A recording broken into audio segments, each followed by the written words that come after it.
இயேசுவிலே பிரியமான சகோதரர்களே, சகோதரிகளே, மாதா தொலைக்காட்சி வழியாக இந்த திருப்பலியை கண்டு கொண்டிருக்கும் உங்கள் அனைவருக்கும் எலாக்குறிச்சி அருள்நிறை அடைக்கல மாதா திருத்தலத்திலிருந்து வாழ்த்துக்களையும் ஜெபங்களையும் உரித்தாக்கிக் கொள்கின்றோம். அன்புக்குரிய சகோதர சகோதரிகளே, இன்றைய நாளினுடைய நற்செய்தியிலே நாம் வாசிக்க கேட்டோம். நம் ஆண்டவர் இயேசு கிறிஸ்து ஓய்வு நாளிலே கை சூம்பியவரினுடைய நோயை குணப்படுத்தியதை நாம் வாசிக்க கேட்டோம். இது நமக்கு உணர்த்தும் செய்தி என்னவென்று சொன்னால், இயேசு சென்ற இடங்களிலெல்லாம் நன்மையை செய்தார் என்று சொல்லியும், நன்மை செய்வதற்கு காலமோ நேரமோ சட்டமோ மரபோ தேவையில்லை. நன்மை செய்ய எப்போதெல்லாம் நமக்கு வாய்ப்பு கிடைக்கின்றதோ அப்போதெல்லாம் நாம் நன்மையை செய்ய வேண்டும் என்று சொல்லி நம் ஆண்டவர் இயேசு கிறிஸ்து இன்றைய இறைவார்த்தையின் வழியாக நமக்கு எடுத்து கூறுகின்றார். அன்புக்குரிய சகோதர சகோதரிகளே, யூதர்களை பொறுத்தவரை ஓய்வு நாள் என்பது அவர்களுக்கு ஒரு முக்கியமான நாளாக இருந்தது.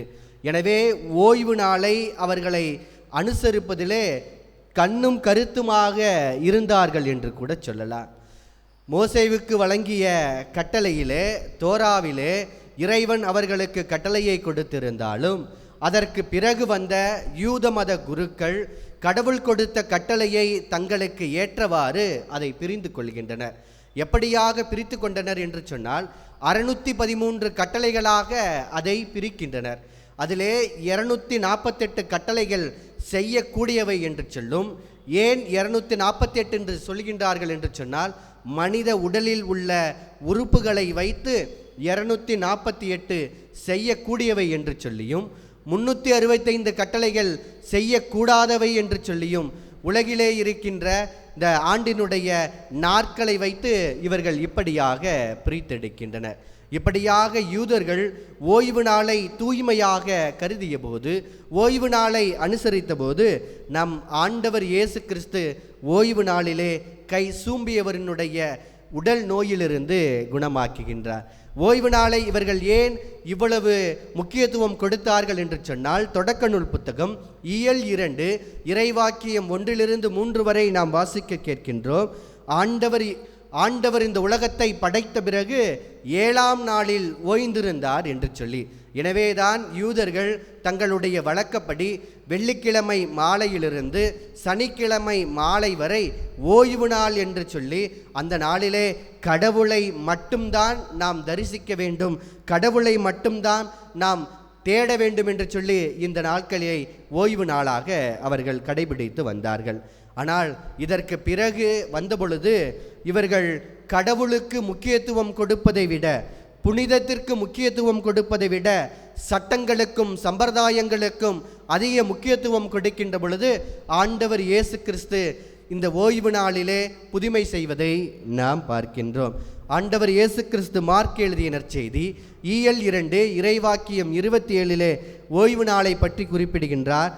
ஓய்வு நாள் மனிதனுக்காக ஏற்பாடு செய்யப்பட்டது, மனிதன் ஓய்வு நாளுக்காக ஏற்பாடு செய்யவில்லை என்று சொல்லியும், இன்று நாம் வாசிக்க கேட்ட மார்க் எழுதிய நற்செய்தி இயல் 3 இறைவாக்கியம் 4 ஆண்டவர் கேட்கின்றார், ஓய்வு நாளிலே நன்மை செய்வதா தீமை செய்வதா, உயிரை காப்பதா அழிப்பதா என்று சொல்லி ஒரு மனிதனுக்கு தேவையான உதவியை நாம் செய்ய வேண்டும்.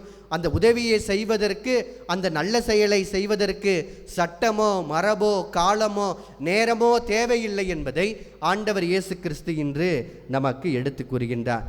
யூதர்கள் ஓய்வு நாளை கடைபிடிப்பதிலே, குறிப்பாக உடல் சார்ந்த பணிகளிலே ஓய்ந்திருப்பதிலே மிகவும் கவனமாக இருந்தனர். இதை அறியாதவர் அல்ல இயேசு. ஆனால் இயேசு ஏன் இந்த நாளிலே, அதுவும் ஓய்வு நாளிலே அவருடைய நோயை குணமாக்க வேண்டும் என்று சொன்னால், ஆண்டவர் அவர்களுக்கு ஒரு சரியான பாடத்தை புகட்டதான். ஆண்டவர் இயேசு கிறிஸ்து தன்னுடைய வாழ்நாள் முழுவதும் பெரிய வல்ல செயல்கள் செய்து கொண்டே இருந்தார். அதிலும் குறிப்பாக ஓய்வு நாளில் மட்டும் 7 புதுமைகளை ஆண்டவர் செய்திருக்கின்றார். அது என்னவென்று நாம் பார்க்கின்ற பொழுது, மார்க் எழுதிய நற்செய்தி இயல் 3 இறைவாக்கியம் 1-6 வரை நாம் வாசிக்க கேட்டோம் என்று சொன்னால், இன்று நாம் வாசிக்க கேட்ட நற்செய்தி, ஆலயத்திலே கை சூம்பியவரினுடைய நோயை ஓய்வு நாளிலே குணப்படுத்துகின்றார்.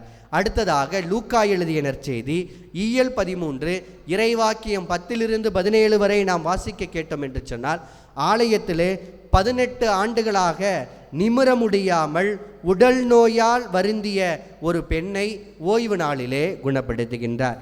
மூன்றாவதாக நாம் பார்க்கின்ற பொழுது லூக்கா எழுதிய நற்செய்தி இயல் 4 இறைவாக்கியம் 31-37 முடிய ஆலயத்தில் பேய் பிடித்திருந்த ஒரு மனிதனை ஓய்வு நாளிலே குணப்படுத்துகின்றார். நான்காவதாக நாம் பார்க்கின்ற பொழுது யோவான் எழுதிய நற்செய்தி இயல் 5 இறைவாக்கியம் 1-10 வரை பெத்சாய்தா குளத்திலே 38 ஆண்டுகளாக உடல் நலம் குண்டு இருந்த மனிதரிடம் உன் படுக்கையை எடுத்துக்கொண்டு நட என்று சொல்லி ஓய்வு நாளிலே அவரை குணப்படுத்துகின்றார். ஐந்தாவதாக நாம் பார்க்கின்ற பொழுது சிலோவாம் குளத்திலே பிறவியிலே பார்வையற்ற ஒருவரை குளத்தில் போய் உன்னுடைய கண்களை கழுவி என்று சொல்லி ஓய்வு நாளிலே சுகப்படுத்துவதை யோவான் எழுதிய நற்செய்தி இயல் 9 இறைவாக்கியம் 1-12 வரை நாம் வாசிக்க கேட்கின்றோம். ஆறாவதாக நாம் பார்க்கின்ற பொழுது ஒரு பரிசேயருடைய வீட்டிலே நீர்க்கோவை நோயாளி ஒருவரை இந்த ஓய்வு நாளிலே சுகப்படுத்துகின்றார். இதை மார்க் எழுதிய நற்செய்தி இயல் 14 இறைவாக்கியம் 1-6 வரை நாம் வாசிக்க கேட்கின்றோம். இறுதியாக நாம் பார்க்கின்ற பொழுது பேதுருனுடைய வீட்டிற்கு சென்ற பொழுது அவருடைய மாமியாருடைய காய்ச்சலை ஓய்வு நாளிலே குணப்படுத்துகின்றார். இதை மார்க் எழுதிய நற்செய்தி இயல் 1 இறைவாக்கியம் 29-34 வரை நாம் வாசிக்க கேட்கின்றோம். இதிலிருந்து இயேசு நமக்கு சொல்லித்தரும் செய்தி என்ன? அன்றாட வாழ்விற்கு மிகவும் தேவைப்பட்ட ஒரு செயலை ஆண்டவர் இயேசு கிறிஸ்து நமக்கு சொல்லித் தருகின்றார். இப்படியாக பல நேரங்களிலே ஆண்டவர் ஓய்வு நாளை மனிதனுக்காக தான் அது உண்டாக்கப்பட்டது என்பதை நமக்கு எடுத்து கூறுகின்றார். மிகவும் குறிப்பாக 3 நற்செய்தியாளர்களும் ஒரு நிகழ்ச்சியை பற்றி நமக்கு எடுத்து கூறுகின்றனர். ஒரு ஓய்வு நாளிலே ஆண்டவர் இயேசு கிறிஸ்து ஒரு வயல்வெளி வழியாக நடந்து செல்கின்ற பொழுது பசியாக இருந்த அவருடைய சீடர்கள் அங்கிருக்கின்ற கதிர்களை சாப்பிட்ட பொழுது அவர்கள் எல்லோரும் கேட்கின்றனர், ஓய்வு நாளிலே செய்யக்கூடாததை உன்னுடைய சீடர்கள் செய்கின்றார்கள் என்று சொன்னபோது ஆண்டவர் இயேசு கிறிஸ்து அவர்களுக்கு ஒரு பழைய ஏற்பாட்டிலிருந்து தாவீது செய்த ஒரு செயலை அவர்களுக்கு எடுத்து காட்டுகின்றார். ஓய்வு நாளும் மானிட மகனுக்கு கட்டுப்பட்டதே என்று சொல்லி மார்க் எழுதிய நற்செய்தி இயல் 6:5 அவருக்கு எடுத்துக்குரியவராக இருக்கின்றார். அன்புக்குரிய சகோதர சகோதரிகளே, ஓய்வு நாளின் உண்மையான பொருள் என்பது அன்பையும் கருணையையும் மனித நலனையும் போதிக்கக்கூடியவராக நம் ஆண்டவர் இயேசு கிறிஸ்து இருக்கின்றார். எனவே ஆண்டவர் இயேசு கிறிஸ்து ஓய்வு நாளை பற்றி அவர் அறியாதவர் அல்ல. நன்மை செய்ய நமக்கு எப்போதெல்லாம் வாய்ப்பு இருக்கின்றதோ அப்போதெல்லாம் நாம் நன்மை செய்ய வேண்டும் என்பதை இன்றைய இந்த வாசகத்தின் வழியாக நமக்கு எடுத்து கூறுகின்றார். அன்புக்குரிய சகோதர சகோதரிகளே, நாமும் பல வேளைகளிலே இப்படிதான் நாட்களையும் காலங்களையும் சட்டங்களையும் மரபுகளையும் பார்த்து கொண்டு நன்மை செய்ய நமக்கு வாய்ப்பு இருந்தும் அந்த நன்மையை செய்யாமல் இருந்து கொண்டிருக்கின்றோம்.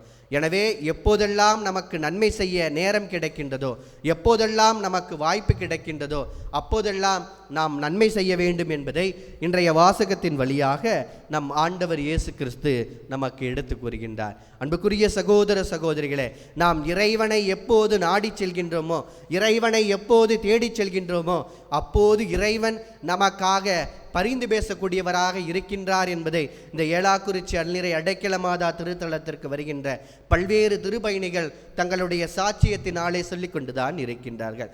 கடந்த வாரம் திருப்பத்தூரிலிருந்து ஒரு தாயானவர் இந்த ஆலயத்திற்கு வந்திருந்தார். அவர் தன்னுடைய சாட்சியத்தை எங்களிடத்திலே சொன்னபோது இவ்வாறு சொன்னார்: தந்தையே, எனக்கு கேன்சர் நோய் இருக்கின்றது என்று சொல்லி என்னுடைய உடலிலே இருக்கின்ற கட்டியை பார்த்து மருத்துவர்கள் எல்லோரும் சொல்லிவிட்டனர்.